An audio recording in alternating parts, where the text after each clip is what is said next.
The Packers have played their 4 quarters. Now it's time for the 5th quarter. For the second week in a row, it is the 6th quarter, live from the stadium view. I wanted to call Robert Goulet and see if he could sing The Impossible Dream for us tonight, but as I said in my lead story on the web, the impossible is still possible for these Green Bay Packers. 27-21.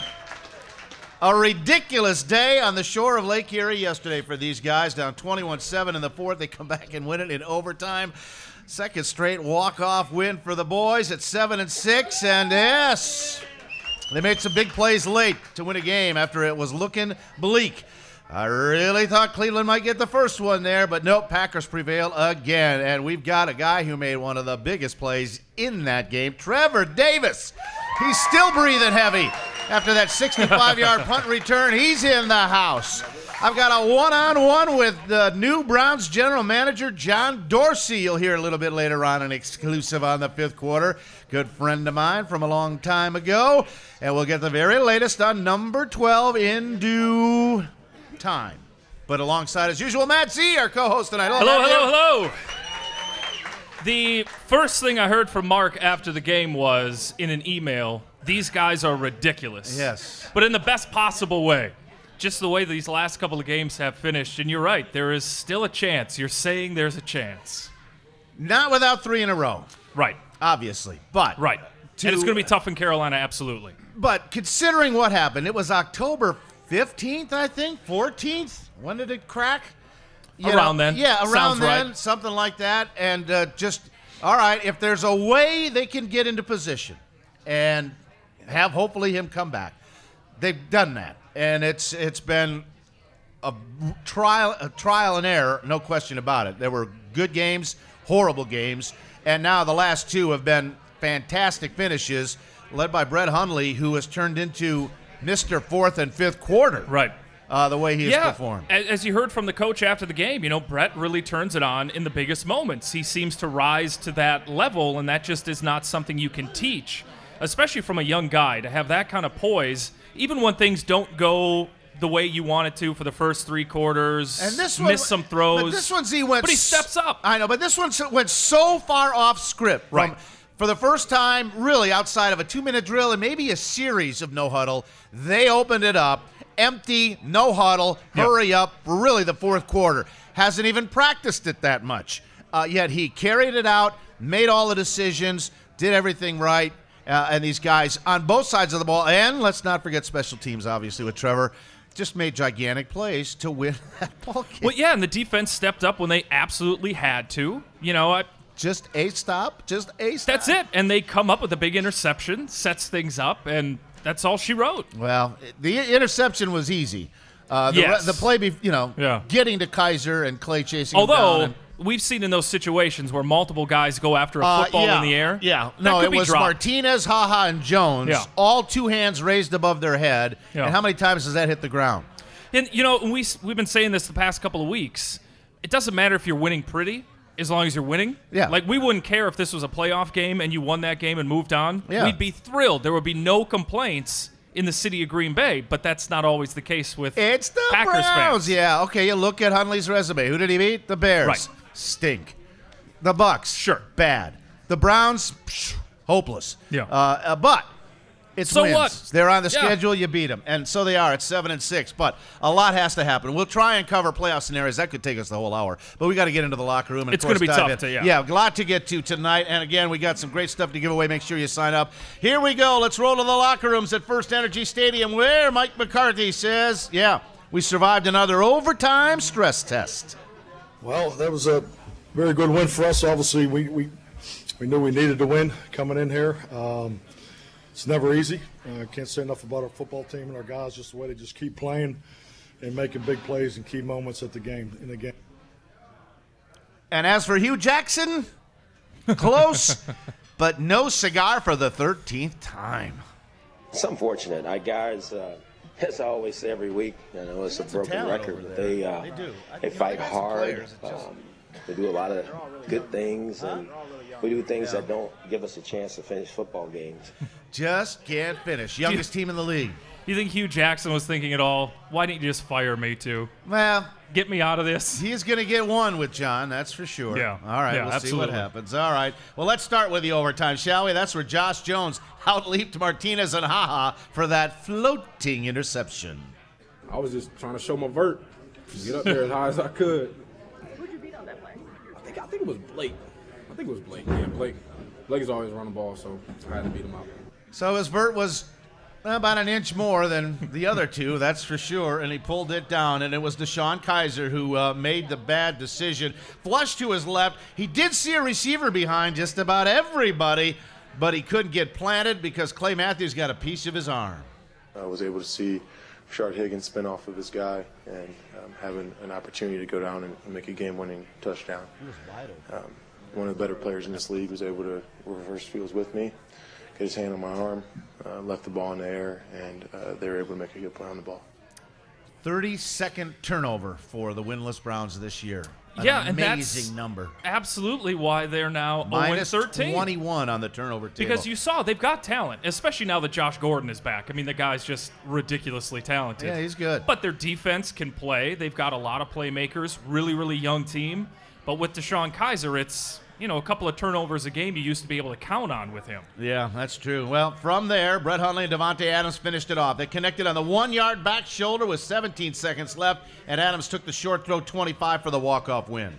Got a good release off of 30 on the first one, and Brett threw a great ball back shoulder over there, and it looked easy because it was easy to get based on the ball and the placement where he put it. So, and then the second one, really a play to try to get us closer in field goal range, and broke a tackle and you saw the end zone, so I had to burst and hit it.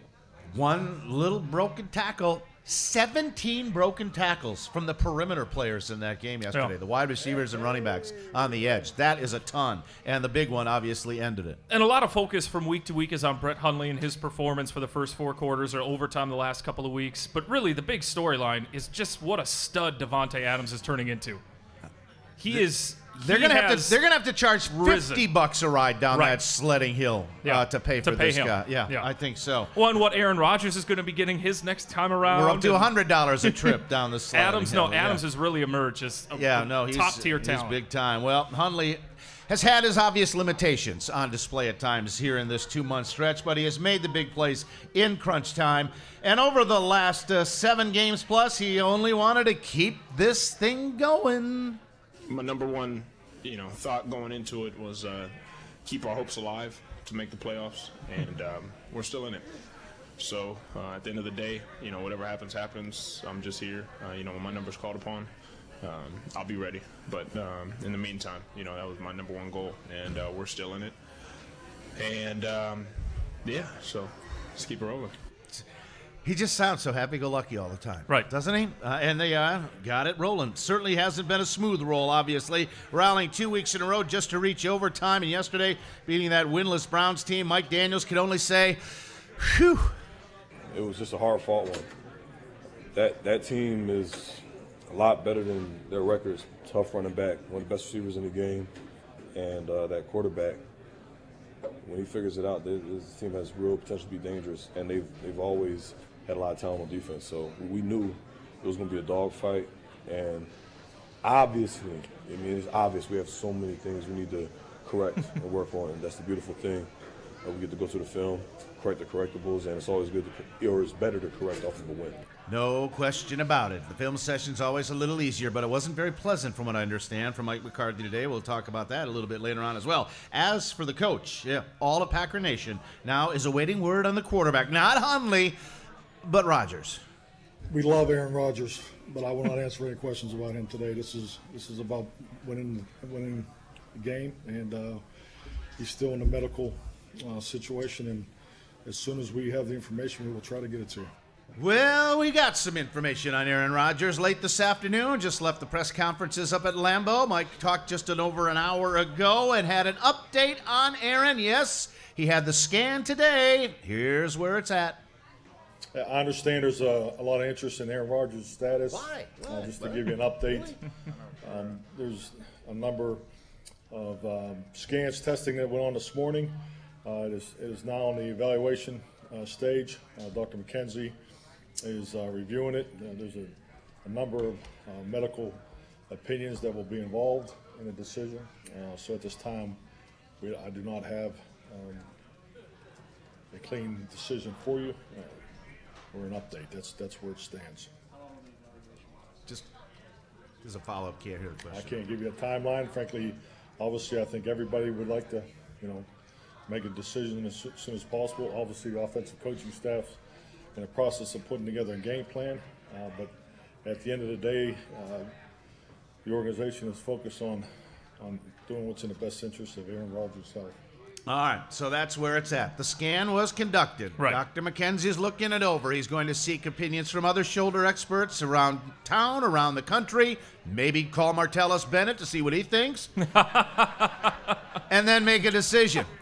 Don't expect a decision today, but I think the Packers will know by tomorrow. Right. In the meantime, they're going to start game planning for the Carolina Panthers. In fact, they talked today. We talked to Edgar Bennett, the offensive coordinator. They're probably going to put 2 plans together, one for 12, one for 7. Ron Rivera, the Panther coach, says, I'm already planning it's 12, and we'll go from there. And if it's Hundley, it's Hundley. But so no decision has been made yet whether Rodgers will return on Sunday in Charlotte. Yeah, I would imagine the Packers keep it close to their vest as long as they possibly can. That's just the way organizations do things. Yeah, I understand. But this is nothing like 2013. Remember, after a couple of weeks, Right. When's he coming back? And it was driving them crazy. Yeah. At least we've had this on the back burner now for 2 months.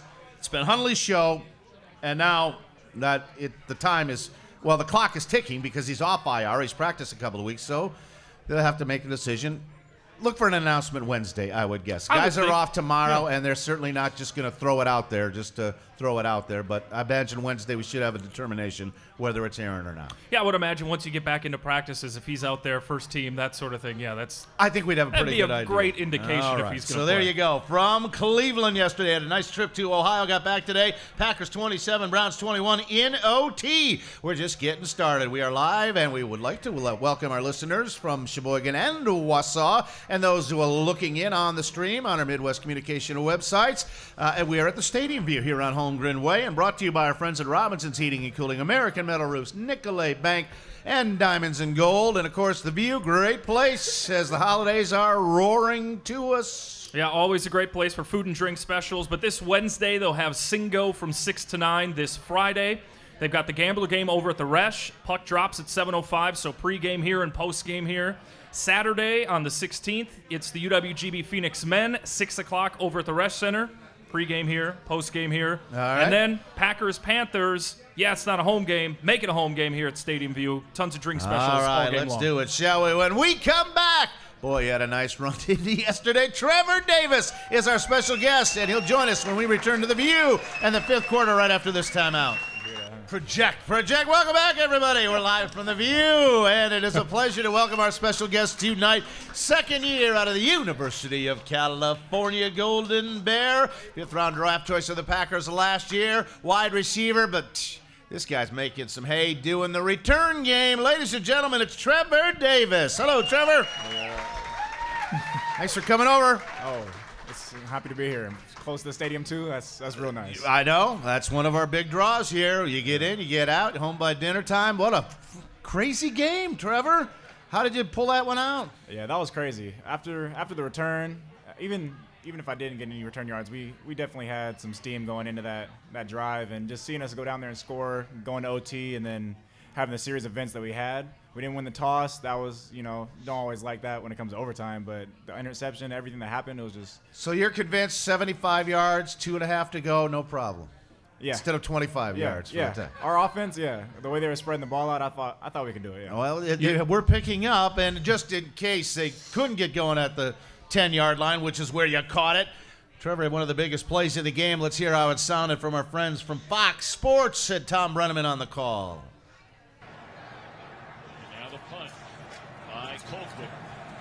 He has been laser sharp here today, and this is Davis in the 10. And now cuts it back the other way, and look out. Davis across it, 20 to 30, to 40, across midfield with a punter to beat, and still on his feet all the way down to the Cleveland 25-yard line. I guess, yeah, 65 yards in all. Let's go through this here, almost step by step. You caught it, started to your right, and do you have the right cleats? Yeah, definitely have the right cleats this time. Because Yeah. you slipped madly right there. That was some good cuts. I had a lot of adrenaline, so when I came to the sideline, I didn't. You know, if you get a lot of adrenaline, you don't really remember exactly what happened. You kind of have bits and pieces. So when I watched it on film, I was like, oh wow, I made some good cuts out there. So what did you see after you first took those first couple of steps left? I mean, the gunner's coming down, and it's just instinct, isn't it? Yeah, mostly it is. I mean, for the most part, I put my foot in the ground and tried to get north just to get 10 yards and so for the team and, try to get field possession.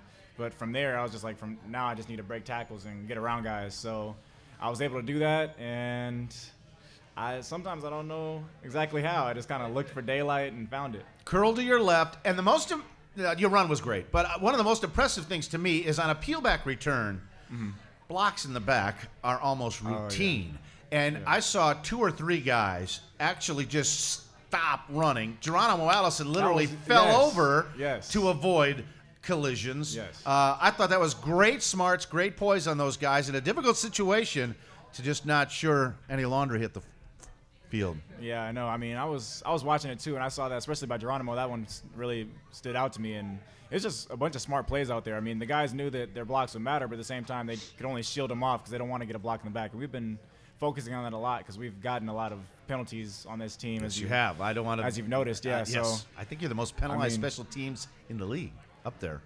Anyway, not a good thing. Not a good thing. But, thanks for the reminder, Mark. But I think the facts, man. I think we've learned after you saw that return. A lot of guys. I mean, it's a learning experience. So I mean, a lot of guys you saw, Geronimo just turned his back and got ran over because he just didn't want a penalty. You have embraced this return role. Micah Hyde handled it last year. You were handed it to. You were given this opportunity almost right away this season. And talk about making that adjustment, because I know kickoffs were something you did a lot at Cal, but not necessarily punts. Yeah. I did some punts, but not as much as kickoff. I was more known for kickoff returns, and I just know, and I love punt return. I love kickoff return as well, just special teams in general. And I studied a lot. I knew that we have 3 great receivers on our team, and it's not going to be a lot for me to go out in the field and get starting time as a receiver on this team. So, of course, you have to be good at special teams, and I wanted to help the team win in any kind of way I can. So really just focusing on that punt return aspect. And I was talking to you all season long. Okay, it's summertime. It's early fall. The ball's flying. Touchback after touchback on kickoff return. Finally, it's not getting all the way to the goal line. Opportunities, and this close on several already this season. You just knew it was coming. I feel like we had a somewhat, me as well, had a somewhat rough start to kickoff return. When we first started returning balls, and I feel like that's what helped us, because then teams started trying to sky kick us and put me on the 2-yard line and try and make me get a return. Hopefully they could pin us inside the 25, and that started giving us a lot of opportunities. And from there we got more work, and then from there we got more returns and turned them into big yards. 24 yards on kickoff returns, 11.7 on punt returns. The other thing that strikes me about this is you're way up in the punt return versus punt cover. It's 4.9 allowed. We're just talking 7 yards, but that's a first down. That's field position. You talk about that a lot, obviously, because you're covering some kicks as well. Huge part of the game is field position. Yeah, I've known that for a long time. I knew that in college too, and that's why I love special teams in college as well. Special teams is the biggest plays that you have, and you only have one down for it when it comes to field possession. You're punting the ball hopefully 60 yards. Get down there and cover guys rather than punting it 30 or having a guy return it for 15. That's a lot of yards. So really winning the field possession battle in a football game is huge. Now, there were a couple that hit the ground yesterday. Talk about first one, that was crazy wind. There, 25-mile-per-hour gusts. And in that stadium, it was swirling. It was goofy, and it's chilly. And did Ron Zook, the special teams coordinator, talk to you at all about making sure if it's floating oddly or this and that, when to let her go, when to make the fair catch, if you could? We talk about it every single week. Honestly, games that aren't indoors, it doesn't matter much in the wind. It's going to be swirling around kind of crazy every time. So it's hard to judge, especially if you do a guy like that kick you're talking about that rolled down to about 3. To the 3. That was the second one. Yeah, that was the, what was it? I don't know what you call it. Where he faces right, but he kicks it to his left. So, I mean, and me personally, sometimes I don't feel like trying to risk, our field possession versus fumbling or muffing. You're racing full speed across the field. You're aligned right, figuring. And we were talking with Ron Zook about this just not 10 minutes ago, but a half hour ago, really about where you were supposed to be aligned, and you were in the proper spot, and he went the other way. Yeah. And you're on a dead run, and if you're thinking about a fair catch and a dead sprint, that's tougher than just waiting for it to come down. Especially in the wind, because I don't have my feet set. I'm just running, and to go over there and run full speed and catch a ball in the wind, I could end up going like this, and next thing you know, I'm up the punt. It's like, okay, they get the ball in the 10. First and goal at 10, or we get the ball in the 3. In my mind, I'd rather take the ball wherever it lands. But that's also, I mean, there's also times where I can run over there and go full speed, or I should have been in the position, because that kick, we know that kicker pooch punts right every time, and he fooled me because I should have been lined up on the right-hand side no matter what, even if he was facing left, and that's what Coach Zook was getting on me about. Because he knows that, and I was like, well, he faced right. So he said the same thing. He took you off the hook a little bit on that one. Yeah, so I mean, that's somewhat on me because I need to go over there. It's just I really wasn't expecting him to go across his body with the kick. Yeah, a lot goes into it, that's for sure. Zeke? So with that big punt return yesterday, what's going through your head? Are you thinking, hey, I got to make a play, or just catch the ball, secure the ball, we'll see what happens? Honestly, every time it's securing the ball. I don't often go out there. I have faith in our offense, and I don't feel like I need to go out there and make a play. But it's more of a mix between the two. If I have the opportunity, I'm going to take it. But if I don't, and I feel pressure, kind of like the kicks going to my right and running in a full sprint, I'm not going to take chances at our offense because I trust in our offense, and I think that they can go down and score. So if they were closer to me and the guys I thought I should have fair caught, I would have fair caught it. It wasn't anything going through my mind thinking, I need to go out here and get a 90-yard touchdown for the team and take chances. I don't want to go out there and take chances with our offense and with our possession of the ball. Were guys talking to you on the sideline before that? Like, hey, make a play. This is big moment here for you, trying to pep talk you? Yeah? Yeah, it's always like that. It's always like that. What I'm saying is, I'm going to catch the ball and try to make a play. It's just I'm not going to do anything stupid out there. Right. Yeah. But at about the 35, you must have been thinking, the eyes were getting big. Part of me was thinking I'm scooting back. I might be in the 7-yard line range. I was at the 10. I mean, it's hard to know when you're going back looking at the ball. But I was thinking, okay, I'm scooting back. But the guys weren't getting to me soon enough. So I was like, I'm just going to catch this and go. Yeah. And then you take off, and you really made Colquitt look bad. I don't even – which one is that? The punter tried to make the tackle at about the 40. Oh. Yeah, he tried to trip me too. Did he? Yeah. That was funny. All right, but the pursuit finally closed it down. But you're also a wide receiver, and in that wide receiver room, Trevor, and I want to ask you about how you guys went through this 2-month stretch of losing Aaron Rodgers and getting Brett the confidence he needs to play the way he needs, and how you think he did perform through this 7-week stretch. I mean, Brett's a competitor inside and out, and we see it in practice, we see it in games, we see it before games, we see it all the time. And he practices like that as well. So, I mean, we always have the utmost faith in Brett, no matter what. And we know that we have a chance, just like how you guys talk about how no matter what was going on throughout the game, we always felt as though we had a chance to win the game, and that's with Brett as our quarterback. And he's watched Aaron for these past 3 years behind him, and that's a great person to be behind watching. Yeah, you can learn a little bit. Yeah, I've been there, and I'm a receiver, and I've learned a lot. And he's told me stuff about routes that I didn't know. So it's like he's a great mind to pick from. So we know that, and we know that he knows things about the game, and he can go out there and help us win games. But the offense changed a little bit, didn't it? I mean, the deep shots aren't quite as utilized as maybe with Aaron, perhaps. Looks like it kind of shortened the throwing more break zones. Tackle, more breaking tackles kind of mentality. Get it into your hands and then make something happen. So those little screens, 2 and 1 man wide receiver screens. We were getting yards from it too. That's what we kept on going with. I noticed that too. This was kind of the first game. Well, there's been a few plays, but this was the first kind of game where I really thought with consistency, blocks were made, yards after the catch, tackles were broken. Especially with the game-winning touchdown. I mean, it was a 1 yard, 2 yard catch. It was a 2 yard to a touchdown for a broken tackle. 2-step route. Yeah. So you had that big moment yesterday with that punt return. Who was the first person after the game that you heard from? Man. I think I'd say either Pipkins or Gmo or Hawkins. One of those three. Really? Or it was all three at the same time. One of the two. All the core special teamers. I hear from them all the time. And right. they have my back. They make me feel comfortable back there. Speaking of hearing from people, social media fans, what's been your experience with the wonders of social media and finicky fans? Man, that's a great question to ask me. Man. Yeah, not all the time, you know. I mean, of course, like you said, people can be frustrated from things like that, but it's things you can't focus on.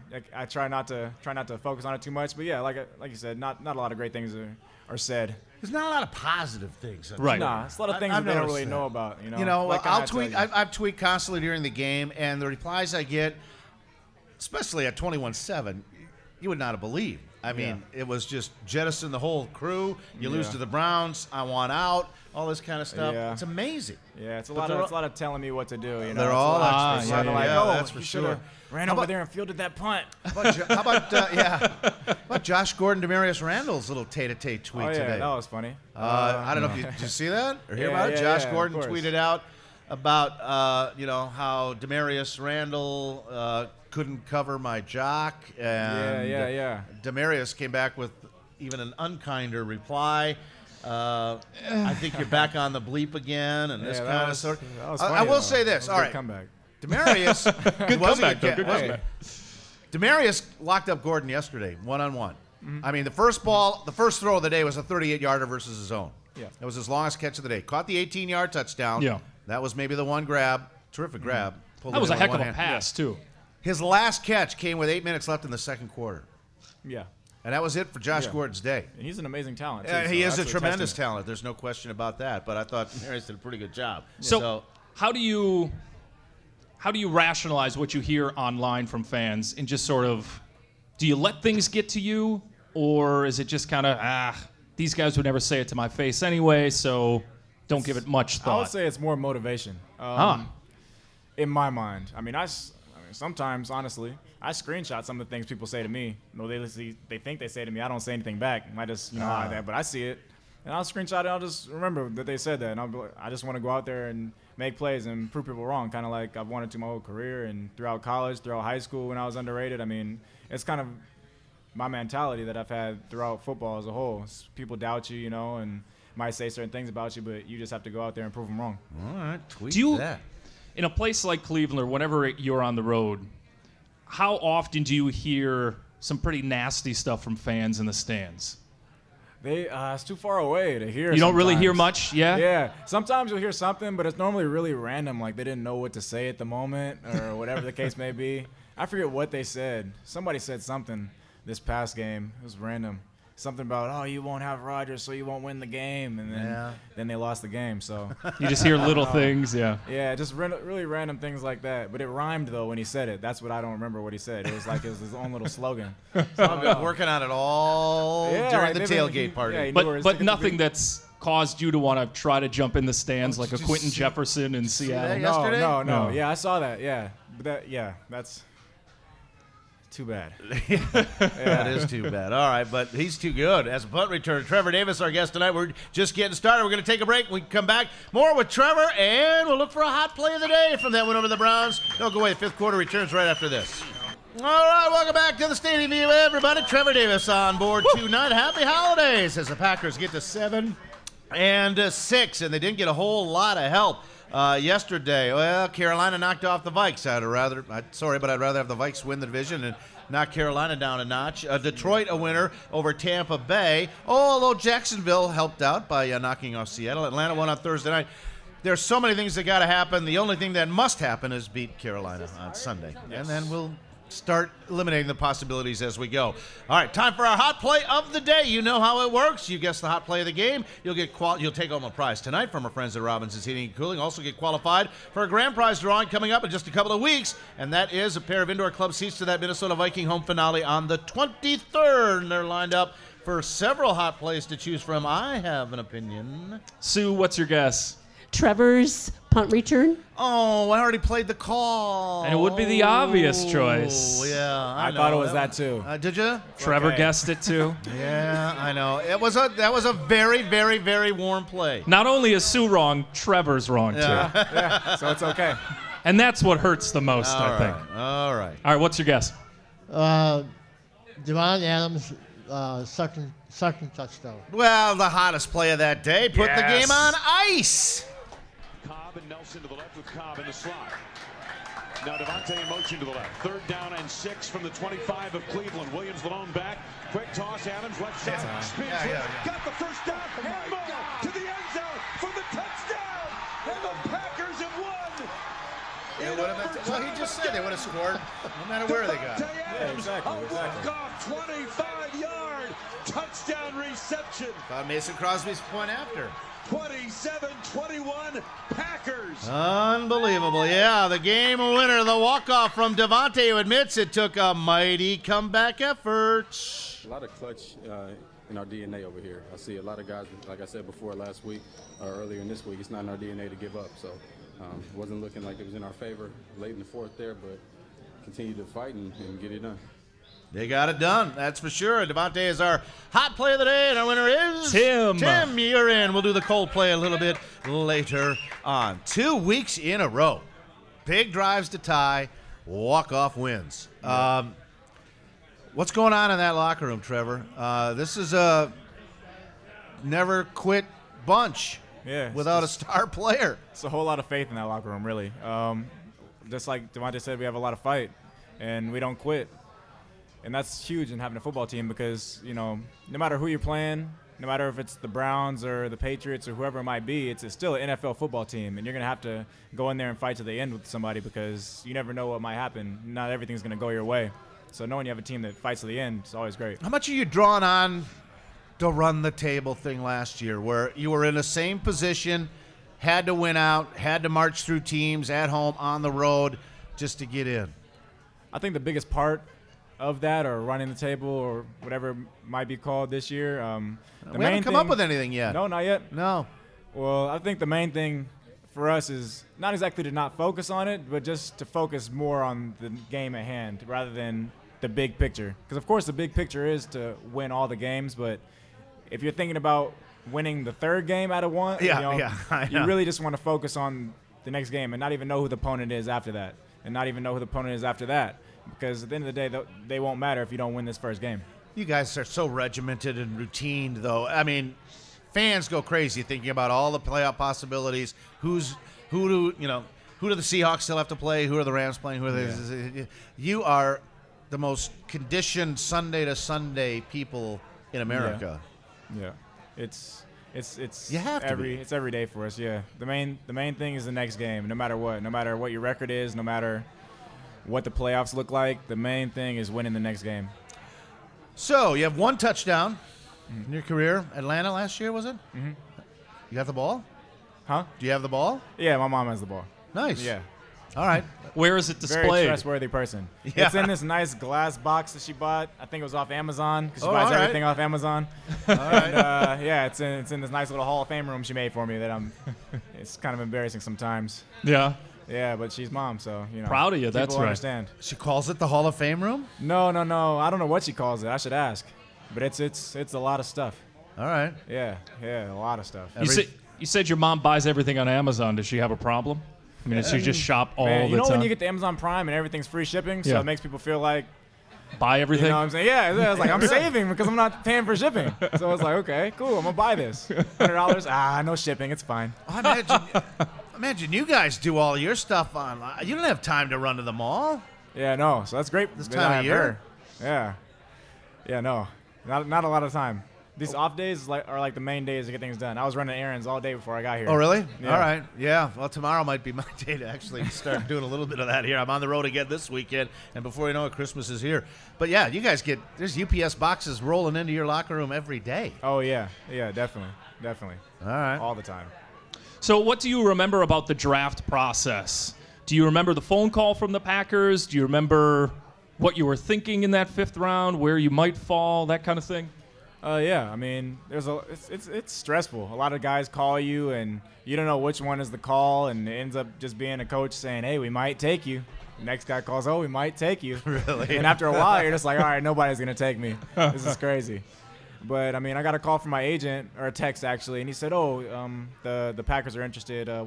Keep watching the TV." And I was like, "No, okay."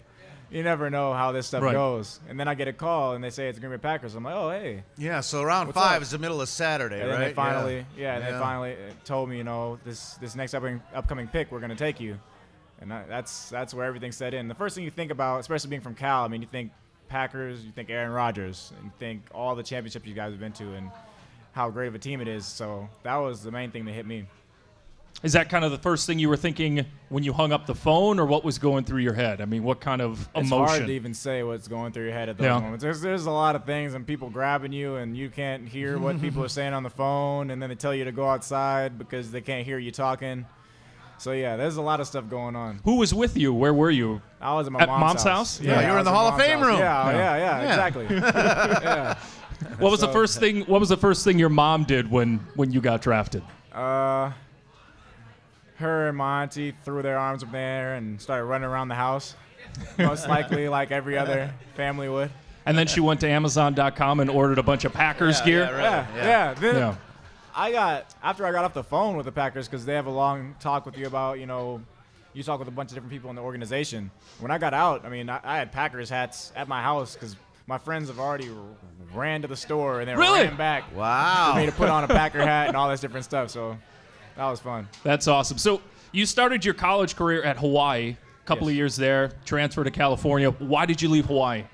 Well, I started off there with Coach McMacken. He's a great coach. Him and Coach Rolovich, who's the head coach there now. And then, like most people, there's coaching change. Then coaching change came my second year. And from there is just wanting to become a better player and go to a bigger school and hopefully get out more. I mean, there's a lot that goes on in between that and transferring, but for the most part, it's going to a bigger school and trying to become the best player I can be to hopefully make it to this level that I'm at now. At what point in the college career, then, did you realize you had the talent for the next level? Like, was it your junior year at some point? I mean, I feel like most guys, even guys that don't make it, to have that mentality is really just knowing always that you can make it, or else you really not fight the way you should. I mean, every guy goes out there, and personally, I always felt like I had the talent, no matter how small I was or how underrated I was. I always knew that I could have the talent to make it, and that pushes you through. Well, you have the one thing that's really hard to coach, about 8? I wasn't always fast, though. What do you mean? Okay, maybe I was kind of fast. But in my mind, I wasn't always that fast. But, yeah, it took a lot of hard work to get there. Who is the fastest on this team? I hope Jeff Janis is watching, because it's me. But, you know. I would take you certainly in a 50. 100 is my race, and then 200, it's over. Is it? Yeah, because it takes a while to get your legs moving quick. I'm a tall guy. I'm not really short. So you're not, fast you're not the explosive, you know. But once the strides come out, then that's the real race. I'd like to see that. I would too. Janis v. Davis. Let's line it up for 100. Yeah. Is that something you guys have talked about? We always talk about it. Deciding who's going to be? They argue about everything in but there. you never race because nobody wants to get hurt. So you're just like, no. Yeah, we're just going to say we're faster. Yeah, pull a hammy, and that's But that could be a cool, like, little social media event in the off season. The two of you squaring off, raise some money for charity. A whole lot of warming up. Yeah, whole lot. Lots of warming up. Trainers, all that. Yeah, really. Was the NFL a dream for you as a kid? Yes. I mean, was that always in your head, even when you were really young? Yes. I used to always want to be a running back because I was so short and I didn't know I was going to become tall. So I was like, hopefully I can just make it as a running back. It'll be all good. And then I finally started getting some height, so it helped out because I'm a skinnier guy. So running back wouldn't exactly work out that great for me. So being a wide receiver really in my hands too. So it all worked out for the best. I guess it did. Trevor Davis, our guest. We're going to take a break. When we come back, we'll look for a Coldplay and look ahead to the Carolina Panthers. Don't go away. More of the fifth quarter right after this timeout. All right, welcome back, everybody. Trevor Davis, our guest tonight. We got a hot play winner. We got to do the cold play now from our friends at Robinson's. Last couple of weeks to get qualified. Coldest play on a pretty cold day in Cleveland. We got Norm up first. Norm, what's your guess? The Brett Hundley not pitching the ball the running back. Oh, boy, yeah. You're right there. Down 14-7 at the half. The D got a 3 and out finally and a stop, and the offense moved from the 19 to the Cleveland 10, facing 4th and 1. Disdaining the field goal, Mike McCarthy went for it. The play was a complete bust. Well, there's so many positive things that happened out there today. He didn't want to talk about it. The execution wasn't there, so it was a fake off of a run that we had set up early in the game. So just the execution wasn't quite right. It wasn't nearly right. Aaron Jones broke to the left. Brett Hundley was following Aaron Ripkowski to the right. The Browns buried Brett for a loss of 2, and Hundley took the sword. Just that was just on me, with the call and stuff like that. Just a bad execution by my part. Yeah, it wasn't good. He said he forgot the play. From the time they broke the huddle to the... And that thing was open, too, I think. It happens. It happens. It happens. That's all I can say. There's some long play calls out there sometimes. Yeah, all right. Cold play of the day. We got a winner. Congrats. That was Norm, yeah. If he goes the right way on that, that's probably a touchdown. That was a pretty open play. He was way open. Yeah, we got the corner, that's for Yeah. sure. All right, Carolina Panthers coming up. They've got a pretty strong defense. Peppers still going strong. Yeah. Kuechly, one of my favorite players in the league, really. I think that guy is awfully good. Yeah, he's a really great backer. So how quickly do you dive into the process? Or are you just kind of decompressing from yesterday and then get after it tomorrow? Well, today is more of the day to go over film that we had. Corrections? Correction film. And then tomorrow is kind of where people, well, at least players, because it's our off day, normally that's when we go into our film, and that's when the Panthers film will come onto our iPads, and we can go through it a lot. So they just ship that to you? You don't have to come to the building to get it down low. They'll just send it to you? Or Yeah. And then you can request anything, really? Just about? For the most part. But for the most part, they normally give you everything you need. But still, you got to get secondary, the combos. You got the special teams. We have all that. Yeah. You're going to be busy. What's your first football memory? Dang. Like on a team? Yeah. Yeah, or growing up. There's a lot of throw-up tackle in the front yard. That's a whole lot of. That's kind of the starting point of my punt return days. Really? Yeah. You ever played throw-up tackle? No? Where you just throw the ball up and then whoever catches it get tackled? We played a game called Jim. We played. I grew up. You just try to make it to the end of the yard, and then if you make it, you was won. close to what That seems like punishment to me. Well, no, we played a game with Jim Taylor. There were like 6 kids all my age in the neighborhood, and we called it the Jim Taylor game, where the 5 would be the kickoff cover team and 1 returning. Yeah. You go exactly. again, and if you make it, you're Jim Taylor. Oh, that's basically the exact same game. All right. Yeah, because you make it to the one side of the yard, then you have to go back to the other side against of the yard. everybody. No blocking. And if you get tackled, then you have to throw the ball up, and then somebody else has to catch it. And whoever gets it, you going. Yeah, and then you go. All right. So it's like you're catching a punt, and then you just dodge everybody and Awesome. make it in. Yeah. So if you weren't a football player, what would you be doing career-wise? Career-wise? Well, right now, my dad and I own a solar installation company, as well as certain real estate aspects, but mainly the solar installation company is the main thing. So, it's kind of something on the side that we do. Awesome. Nice. And you've got twin boys, right? Yes. How old? 2.5. 2.5. The Yeah. terrible twos. I know. Christmas will be Times great this 2. year. Wow. Pick out a bunch of toys to keep them reoccupied. That's So, nice. What'd you guys go for during Halloween? Cat in the Hat and Thing 1 and Thing 2. So they were thing 1, thing 2? Yeah, and I had the Cat in the Hat suit, so it worked out pretty well. That's awesome. Awesome. All right, Trevor. Appreciate you coming on. Big win, big return. Let's have many happy returns and all that sort of thing. Happy holidays to you, and get Carolina and make it 8-6 and see where this thing goes. Yep, one more. Guests of the 5th quarter receive gift certificates from our friends at Diamonds and Gold, one of the fine jewelers in town. You'll find them over on Central Drive in Alloway. Trevor, thanks again for coming over. Appreciate it. We're going to take a break in a minute, but before we go, Cleveland needs our help, folks. And so we're giving it to them in the form of John Dorsey, who is their new general manager, hired last Thursday after Sashi Brown was cut loose after the 0-13 season. John had a news conference in Cleveland on Friday, but he hasn't done any interviews with Green Bay media, except for me. I got a hold of him yesterday at the game. An exclusive one-on-one with John, and I'll tell you what, he's a good friend of mine. We go back to the 4th round of the 1984 draft. John, congrats. Red Eye, good morning. How you doing? I'm doing great. It's good to see you. No, See you Wednesday. I love this game of football. Always have been. It was hard. That this is the first time I've been on football for 34 years, and think the hardest thing was creating that routine that you do to kind of get yourself going every morning. But there's nothing better than the National Football League, and I'm just excited to be back.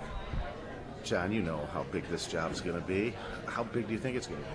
You know, it's a challenge. But you know what I say? I've always thought that, you know what? Any real personnel guy, why not accept the challenge? You know what? They have assets in place. So 2-minute break, draft and then picks, we'll have very little time. with cash and cap.